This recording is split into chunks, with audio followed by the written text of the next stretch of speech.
Akkam jirtu hordoftoonni YouTube chaanaalii kootiin dhumti keessanuu nagaa keessanii. Egaa akkuma kanaan dura isinitti himee yuunivarsiitiin barattoota rimeedaalii yoo waamuu danda'a kan jedhu viidiyoo kanaan dura isin hojjechuun kun yaadatama. Egaa akkuma kanaan dura isinitti himaa ture amma yuunivarsiitiileen barattoota rimeedaalii waamuu jalqabaniiru jechuudha. Haga ammaatti guyyaa kaleessaa fi guyyaa har'aa barattoota rimeedaalii yuunivarsiitiiwwan lama waamanii jiru.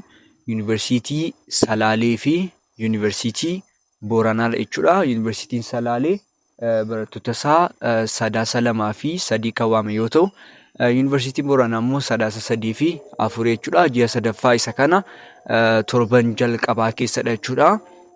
Barattoota rimeedaalii kan waaman jechuudha yuunivarsiitiiwwan lamaanii. Garuu immoo barattoonni tokko tokko koomentii irratti yuunivarsiitiin keenya yoo waame jettanii na gaafachaa jirtu. Yuunivarsiitiin keessan yeroo waame keessatti ani tokko tokkoon viidiyoo isin hojjechuu waan hin dandeenyeef beeksisa yuunivarsiitii kanan isin dhoobuu danda'u Telegiraam chaanaalii koo irratti. Kanaaf barattoonni hundumti keessanuu Telegiraam chaanaalii koo join godhaati. Achirratti yuunivarsiitiin gaafa isin waamu achirratti tokko tokkoon isiniif dhooba jechuudha. Kanaaf Telegiraam chaanaalii keenya liinkii koomentii jala isiniifan ka'a. Elaadaa Tuub jedhee jira. Elaadaa Tuub seenaati. Yuunivarsiitiin keessa yeroo isin waamu achirratti isiniif ka'a jechuudha.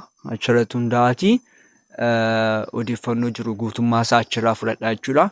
Malee tokko tokkoon viidiyoo isiniif hojjechuu hin danda'u jechuudha. Kanaaf isa kana akka beektan isiniin jechuu barbaada.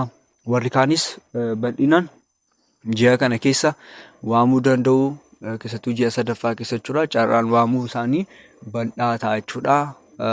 Kanaaf isa kana akkanaa beektan jechuun barbaada. Telegiraam irratti walaa garuu nagaatti.